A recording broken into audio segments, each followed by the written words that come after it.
केदारनाथ मंदिर में कहते हैं कि जो रावल पद्धति है या बद्रीनाथ में जो रावल पद्धति है उन्हीं के द्वारा ये अपनाई गई थी। उससे पहले केदारनाथ और बद्रीनाथ में एक ही पुजारी हुआ करते थे। कोई दिखावे से कोई फ़ायदा नहीं है, हाथ में टैटू बनाने से या गले में कंठी माला रखने से कोई फ़ायदा नहीं है, और आधुनिक भोलेनाथ के गाने सुनने से कोई फ़ायदा नहीं है। कुछ बहुत अच्छे मंत्र हैं जो आपको इस यात्रा पर काम करेंगे, और अलग अलग वार के अनुसार, अलग अलग राशि के अनुसार, अलग अलग वक्त के हिसाब से मंत्र हुआ करते थे। जय श्री केदार, हर हर महादेव। केदारनाथ सीरीज में आपका फिर से एक बार स्वागत है, और आज का जो टॉपिक है वो है गुरु शंकराचार्य जी के बारे में।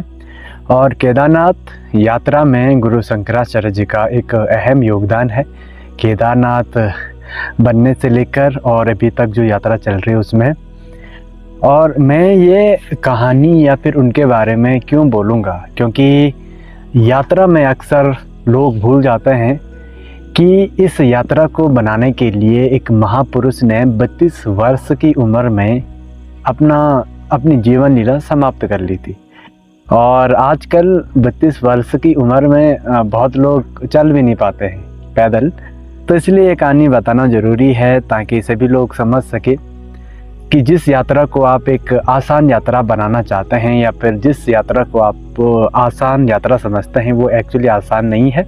उस यात्रा में बहुत ज़्यादा विघ्न आते हैं, बाधाएं आती हैं, मुसीबतें आती है, फिर वो यात्रा एक यात्रा बनती है। तो आपका स्वागत है। और हमने पिछली वीडियो में केदारनाथ पैदल यात्रा के बारे में भी बातें करी थी, और केदारनाथ मंदिर के बारे में भी बहुत बातें करी थी, और उम्मीद है कि आपको वो वीडियो पसंद आई हो। तो शंकराचार्य जी के बारे में अगर जन्म से लेकर बोलूं तो उनका जन्म केरल के कालड़ी गांव में हुआ था, और पिता थे शिवगुरु और माता थी आर्यम्बा। और शिवगुरु और आर्यम्बा जी का कोई पुत्र नहीं था, पुत्री नहीं थी। और उन्होंने भोलेनाथ की बहुत तपस्या करी, अर्चना करी। तब भोलेनाथ ने उन्हें वरदान किया कि बताओ क्या चाहते हो। सिर्फ एक पुत्र चाहते हो जो आपका जीवन यापन करे, अपना जीवन यापन करे और प्रकृति जैसे चल रही वैसे चले, या फिर ऐसा चाहे कि जो कुछ नाम करें, दुनिया में कुछ अलग काम करें। तो पिता ने बिना सोचे बोल दिया कि मुझे वो बच्चा चाहिए जो कुछ नाम करे, दुनिया का कल्याण करे। लेकिन भोलेनाथ ने फिर बोला कि देखो उम्र छोटी होगी भले। तो पिता ने बोल दिया कि ठीक है, उम्र छोटी हो लेकिन दुनिया के लिए कुछ करेगा तो इससे बड़ी बात क्या हो सकती है। तो भोलेनाथ खुश हुए, उन्होंने वरदान दिया कि जल्दी ही मेरा ही एक स्वरूप आपके यहाँ जन्म लेगा। और फिर हुआ गुरु शंकराचार्य जी का जन्म। और गुरु शंकराचार्य जी का जन्म उस स्थिति में हुआ जब पूरा देश बिखर रहा था, पूरा भारतवर्ष बिखर रहा था। देश में या फिर पूरे विश्व में अलग अलग मत थे, अलग अलग धर्म थे, अलग अलग चीज़ों पर ना बहसबाजी होती थी। कोई अपना धर्म को मानता, कोई कुछ करता, कोई कहीं का मत मान रहा। पूरा देश बिखर रहा था, सनातन धर्म बिखर रहा था। तो उस हालत में जब शंकराचार्य जी ने जन्म दिया तो उनके मन में पहले से ही एक ही विचार आता था कि मुझे संन्यास लेना है, मुझे लोक कल्याण में कुछ करना है। लेकिन माता और पिता की यही थी कि बेटा नहीं करना है। लेकिन फिर क्या हुआ कि छोटी उम्र में ही पिता का साया चला गया गुरु शंकराचार्य जी के सर से। फिर माता जी ने उनका लालन पालन किया, लेकिन फिर भी वही स्थिति। उनके मन में विचार आता था कि मुझे कुछ करना है, सन्यासी बनना है। तो माता ने बोला कि नहीं बेटा, मैं अकेली हूँ, और तुम्हारे बिना मैं कहाँ जाऊँगी, कैसे रहूँगी। ठीक है, बच्चे ने भी अपना धर्म का पालन किया। लेकिन वक्त के हिसाब से बहुत कुछ होता है। तो एक बार क्या होता है कि गुरु शंकराचार्य जी और उनकी माता जी नदी में स्नान कर रहे थे या कपड़े धो रहे थे। तो जगत गुरु शंकराचार्य जी को एक मगरमच्छ ने पकड़ लिया। उनकी जकड़ बड़ी मजबूत थी मगरमच्छ की, और वो नीचे समंदर में उनको खींचते चले गए। अब माता दुखी हो गई, चाहकर भी कुछ नहीं कर पा रहे हैं। तो गुरु शंकराचार्य जी ने एक खेल खेला, या फिर सोचा कि चलो एक बात बोल ही देता हूँ। उन्होंने कहा कि माता जी, अगर आप मुझे इजाज़त दे दें, आज्ञा दे दें कि बेटा तुझे सन्यासी बनने की इजाज़त मैं देती हूँ तो ये मगरमच्छ मुझे छोड़ सकता है। और पुत्र मोह की चाह में उन्होंने आशीर्वाद दे दिया कि हाँ ठीक है, तो बस बाहर तो आ, तू कर ले, जो तेरी मर्जी है वो कर लेना। और ये सुनते ही मगरमच्छ ने उनका पैर छोड़ दिया। और ये सब माया है भोलेनाथ की, प्रकृति की, कि जो होना है वो किसी भी हाल में होगा, कैसे सिचुएशन आएगी लेकिन होगा वही जो प्रकृति ने पहले से तय कर रखा होगा। तो जब मगरमच्छ ने पैर छोड़ा तो फिर बाहर आए, माँ ने बोला कि बेटा चलो अच्छा हुआ, है ना। तो फिर शंकराचार्य जी ने बोला कि माता अब आपने तो मुझे आज्ञा भी दे दी, अब तो मैं सन्यासी बन सकता हूँ। तो माता ने बोला नहीं बेटा, वो तो मैंने मगरमच्छ से छुड़ाने के लिए बोल दिया था। तो शंकराचार्य जी ने बोला कि नहीं माता, ऐसा नहीं होता है, मुँह से निकली वाणी वापस नहीं आती है, वचन वापस नहीं आते हैं। तो माँ ने दुखी मन से बोला कि ठीक है, तुम लोग कल्याण में जा रहे हो, लेकिन जब मेरी अंतिम दिन आएंगे तो मैं चाहती हूँ कि तुम मेरे पास रहो। तो शंकराचार्य जी ने वचन दिया था उनको कि जब आपका अंतिम समय निकट आएगा, आप मुझे बस एक बार याद करना, मैं देश के, विश्व के किसी भी कोने में रहूँगा, मैं आपके सामने आऊँगा। और शंकराचार्य जी पहले सन्यासी थे जिन्होंने संन्यास धारण करने के बाद भी अपने माता का अंतिम संस्कार किया। और वक्त बीतता गया, शंकराचार्य जी 8 साल में उन्होंने संन्यास धारण कर लिया और पूरे देश में विचरण करने लग गए। और सबसे बड़ी बात बीता की यह थी कि उनके पास कोई गुरु नहीं था। उन्होंने बहुत कोशिश करी गुरु ढूंढने की, लेकिन उन्हें गुरु नहीं मिल पा रहे थे। फिर उनके गुरु बने गोविंदपाद, और यहीं से अद्वैत परंपरा को व्यवस्थित रूप में आने का मौका मिला, और यहीं से ये शुरू हुआ जब उनके गुरु बने। बहुत लोग बोलेंगे अद्वैत वेदांत क्या है, तो अद्वैत वेदांत को बनाने में गुरु शंकराचार्य जी का अहम योगदान है। और उसका मोटो एक ही है कि ब्रह्म ही सत्य है, दुनिया मिथ्या है। आत्मा और ब्रह्मा अलग नहीं है, और अज्ञान ही बंधन है, ज्ञान ही मोक्ष है। छोटी छोटी बातें हैं, लेकिन अगर आप इन पर थोड़ा गौर करें तो ये एक ऐसी बातें हैं जो हम अपनी डेली लाइफ में अक्सर उन्हीं के पीछे भागते हैं, इन्हीं पर हम घमंड करते हैं। और अक्सर केदारनाथ यात्रा में भी जो लोग आते हैं ना, उनके मन में सिर्फ एक ही चीज़ रहती है, जो ज़्यादा ज्ञानी है वो बात करने के लिए तैयार नहीं होते हैं, जिनके पास ज़्यादा धन है वो किसी अपने से छोटों से ढंग से बात करने के लिए तैयार नहीं होते हैं, और जो छोटा है वो किसी से ऊंची आवाज़ में बात करने के लिए तैयार नहीं होता है। तो अगर आप केदारनाथ मार्ग पर या फिर एक ऐसे भक्ति मार्ग पर हैं, तो अद्वैत वेदांत जो है आपको एक बार उसका गहन अध्ययन करना चाहिए। और अध्यात्म में जो चलता है उसके लिए तो ये बहुत ही ज़रूरी है कि आप ये माने कि जगत एक मिथ्या है, ज्ञान ही सबसे बड़ी माया है। और गुरु शंकराचार्य जी ने भारत को एक सूत्र में जोड़ा, मतलब कि पूरा पश्चिम उत्तर दक्षिण को उन्होंने एक सिरे से जोड़ा। छोटी सी उम्र से बड़ी सी उम्र, यानी कि 32 साल तक उन्होंने ये कार्य करते रहे। इस बीच उन्होंने बहुत ज्ञान अर्जित किए, गुरु बनाए, अपने शिष्य बनाए, पूरे भारत में भ्रमण किए, बहुत मठों की स्थापना करी, सनातन धर्म को बचाने के लिए बहुत सारे मंदिर बनाए, धाम बनाए, और उन्होंने बहुत ग्रंथ लिखे, जिसमें से एक ग्रंथ बहुत बड़ा ही पॉपुलर है, सबके मुंह पर रहता है, भज गोविंदम, जो कि आम जन के लिए एक अध्यात्म का एक रास्ता है कि भज गोविंदम जिसने थोड़ा भी अध्ययन कर दिया वो अपनी नॉर्मल ज़िंदगी में उसको अप्लाई कर सकता है। भज गोविंदम एक छोटा सा अध्ययन नहीं है, बहुत बड़ा अध्ययन है, लेकिन अगर आप चाहे तो उसको एक छोटी मात्रा में ले सकते हैं ताकि आपको थोड़ा एक सार मिल जाए जीवन का।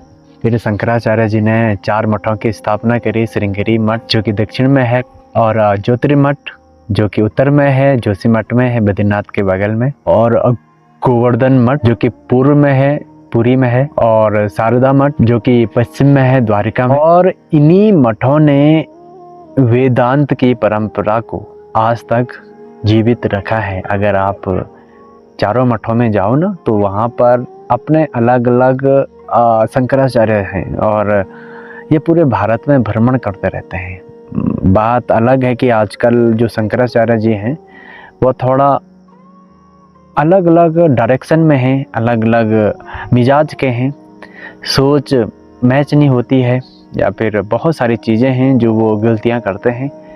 लेकिन ठीक है, उनके पास एक पद है, अपना एक सम्मान है कि शंकराचार्य हैं, तो उन्होंने ये भी वेदांत की जो पद्धति है वो अपनाई हुई है। अब हम आते हैं मुद्दे पर कि आखिरी गुरु जगत गुरु शंकराचार्य जी का केदारनाथ या बद्रीनाथ धाम से क्या संबंध है। बद्रीनाथ धाम से तो संबंध है ही, क्योंकि वहाँ पर उन्होंने मठ की स्थापना करी जो कि अभी है, और जगत गुरु शंकराचार्य भी वहाँ भी मौजूद हैं। लेकिन आखिर वो केदारनाथ क्यों आई, आखिर उनकी समाधि केदारनाथ में क्यों है। देखिए, केदारनाथ मोक्ष का द्वार है, जबकि बद्रीनाथ बैकुंठ है। तो मोक्ष के लिए अगर किसी को आना है तो केदारनाथ ही आएगा, बिल्कुल शांत। और गुरु शंकराचार्य जी ने मंदिर का पुनर्निर्माण करवाया। विश्वकर्मा जी का आह्वान करके उन्होंने केदारनाथ धाम का पुनर्निर्माण करवाया, एक बढ़िया मंदिर बनाया। क्योंकि जब गुरु शंकराचार्य जी कहते हैं कि जब गुरु शंकराचार्य जी केदारनाथ गए थे तो केदारनाथ की हालत जीर्ण शीर्ण हो चुकी थी। तो उन्होंने अपने मंदिरों के द्वारा, अपने योग बल के द्वारा विश्वकर्मा जी को प्रकट किया और उनकी मदद से पूरी केदारनाथ मंदिर को बनाया। और केदारनाथ मंदिर में कहते हैं कि जो रावल पद्धति है, या बद्रीनाथ में जो रावल पद्धति है, उन्हीं के द्वारा ये अपनाई गई थी। उससे पहले केदारनाथ और बद्रीनाथ में एक ही पुजारी हुआ करते थे। और जैसे कि मैंने पहले वीडियो में बोला कि हम इस बारे में चर्चा करेंगे, लेकिन एक ऐसा विषय है ये जिसमें बड़ों की विचार भी चाहिए, परामर्श भी चाहिए। तो हम इस पर बात करेंगे कुछ वीडियो के बाद, लेकिन हम ज़रूर इस पर बात करेंगे कि आखिर कब से और कैसे इस प्रकार की पद्धति चलती थी कि एक ही दिन में बद्रीनाथ और केदारनाथ की पूजा होती है। तो केदारनाथ में जो पूजा है, या फिर रावल पद्धति है, या फिर केदारनाथ निर्माण है, उसमें शंकराचार्य जी का अहम योगदान है। और बहुत लोगों का मत यही है कि अंतिम समय में उनके जो शिष्य भी थे उन्होंने भी वहीं प्राण त्यागे थे। और बहुत लोग ये भी कहते हैं कि केदारनाथ में एक बहुत ही प्यारी गुफा है, ब्रह्मा गुफा, या फिर अन्य गुफाएं हैं वहाँ। क्योंकि देखो, ये लोक कथाएं हैं, लोक मान्यताएं हैं, तो हम किसी को ऐसा, क्योंकि वहाँ केदारनाथ में बहुत ज़्यादा गुफाएं हैं, तो हम किसी एक को नहीं बोल सकते। लेकिन जो आती हैं वो आती है, ब्रह्मा गुफा का नाम आता है जनरली। तो कहते हैं कि ब्रह्मा गुफा में जाकर वो अंतर्ध्यान हो गए थे, वहीं उन्होंने समाधि ले ली थी। और आज भी अगर आप केदारनाथ जाओगे तो केदारनाथ के पीछे शंकराचार्य जी की समाधि स्थली है। पूर्व में उतनी बड़ी समाधि स्थली नहीं थी, छोटी सी समाधि स्थली थी, लेकिन अभी उसको बड़ा कर दिया गया है और लोग वहाँ पर बैठते हैं, फोटो वोटो खिंचवाते हैं, ध्यान मुद्रा में बैठते हैं, जो कि बहुत बढ़िया कार्य है। तो शंकराचार्य जी की जीवनी से हम क्या सीख मिलती है हमें कि उम्र चाहे जो भी हो, लोक कल्याण जरूरी है। और केदारनाथ यात्रा या फिर केदारनाथ धाम में आज के दिनांक पे एक बच्चे से लेकर एक बड़े लोग आ रहे हैं। और 32 साल की उम्र में, जितनी उम्र अभी बहुतों की होगी, उतनी उम्र में उन्होंने समाधि ले ली। और 30 साल की उम्र में केदारनाथ आ गए थे, 30-31 साल की उम्र में केदारनाथ की तरफ आ गए थे, और वो भी पैदल, है ना। तो इतनी छोटी उम्र में इस प्रकार की जो मनसा होती है करने की, वो आजकल अगर किसी के अंदर हो, इसका 1% भी हो, तो मुझे लगता है कि वो एक अध्यात्म व्यक्ति है। केदारनाथ यात्रा के दौरान मैं सभी लोगों को एक ही बात बोलता हूँ कि भगवान आपसे ये अपेक्षा नहीं करता है कि आप खाली पेट आइए, या फिर आप अपने हाथों में, गले में रुद्राक्ष कंठमाला पहनिए, या फिर टैटू बनवाइए, या फिर आप भोलेनाथ के जो आधुनिक गाने हैं उन पर चलिए। या फिर आप पैसे चढ़ाइए, सोने का मुकुट चढ़ाइए से, या फिर पैदल मतलब लटक लटक के आइए, जो दंडवत यात्रा करते हैं वो करिए। अपने कष्ट को, अपने शरीर को कष्ट देने से बढ़िया है आप लोक हित में क्या कर रहे हैं, ये सबसे बड़ी चीज़ है। और केदारनाथ मार्ग एक ऐसा मार्ग है जिस पर आपको बहुत सारी ऐसी चीज़ें मिलेंगी कि आप वो करके अपना परिचय दे सकते हैं, आप मानवता का काम कर सकते हैं। केदारनाथ मार्ग पर आपको हर एक चीज़ मिल जाएगी जिससे आप ये प्रूव कर सको कि आपके अंदर इंसानियत है। लेकिन बात वही ना कि अगर आपकी प्रकृति ही ऐसी है जो किसी की मदद करती हो, तो केदारनाथ रास्ता ही क्या, कोई भी रास्ता हो आप मदद जरूर करेंगे। लेकिन जब प्रकृति ही आपके साथ नहीं दे रही है तो शायद आप नहीं कर पाओगे। लेकिन आगामी सभी यात्रियों को जो मेरी वीडियो देख रहे हैं उनसे एक ही निवेदन है कि गुरु शंकराचार्य जी की पर्सनालिटी, उनका व्यक्तित्व अगर आपने 1% भी अपनाया तो ये तो बहुत बड़ी बात है। और उनको व्यक्तित्व को एक आध चीज़ों में डिस्क्राइब कर लेता हूँ। पहली बात को कि गुरु शंकराचार्य जी को कहते हैं कि गुस्सा बिल्कुल नहीं आता था, उनके अंदर माया स्वार्थ वगैरह बहुत कम था। आधुनिक जीवन में ये थोड़ा कम हो सकता है क्योंकि बिना स्वार्थ के दुनिया नहीं चलती है, बिना माया के दुनिया नहीं चलती है। लेकिन अगर आप अध्यात्म के रास्ते पर हैं, केदारनाथ के रास्ते पर हैं, तो आपको कुछ महीनों के लिए, कुछ वक्त के लिए ये सब छोड़ना पड़ेगा। तीसरी बात, संयम, एक धैर्य। और उनसे बड़ा धैर्य मुझे नहीं लगता किसी के पास था। उनको पता भी नहीं था कि क्या मैं भारत को सूत्रधार कर पाऊँगा कि नहीं कर पाऊँगा, लेकिन उन्होंने कोशिश करी और धैर्य रखा। और जैसे ही वो कार्य समाप्त हुआ वो अपने लोग को चले गए। तो सभी लोगों को ये बात बोलना चाहूँगा कि गुस्से पे कंट्रोल रखिए, मुंह पर कंट्रोल रखिए, संयम रखिए, धैर्य रखिए और भोलेनाथ की भक्ति करते रहिए। और कोई दिखावे से कोई फ़ायदा नहीं है, हाथ में टैटू बनाने से या गले में कंठी माला रखने से कोई फ़ायदा नहीं है, और आधुनिक भोलेनाथ के गाने सुनने से कोई फ़ायदा नहीं है। कुछ बहुत अच्छे मंत्र हैं जो आपको इस यात्रा पर काम करेंगे, और अलग अलग वार के अनुसार, अलग अलग राशि के अनुसार, अलग अलग वक्त के हिसाब से मंत्र हुआ करते थे, और ऋग्वेद में उसका पूरा जिक्र है। तो केदारनाथ हम आने से पहले इन मंत्रों का उच्चारण करेंगे तो यात्रा आसान हो सकती है। और अगर आपको मंत्रों वाली वीडियो चाहिए तो ज़रूर कमेंट कीजिएगा। बाकी धन्यवाद आप सभी लोगों को, और ऐसे जुड़ते रहिए। वीडियो बोरिंग लगी हो तो माफ़ी चाहूँगा। और आगे की वीडियो जो होने वाली है वो होने वाली है केदारनाथ में कितने कुंड हैं और कितनी नदियां हैं, उन कुंड के क्या फ़ायदे या फिर क्या रोल हैं हमारी लाइफ में केदारनाथ यात्रा में। तो बने रहिए। जय श्री केदार, हर हर महादेव।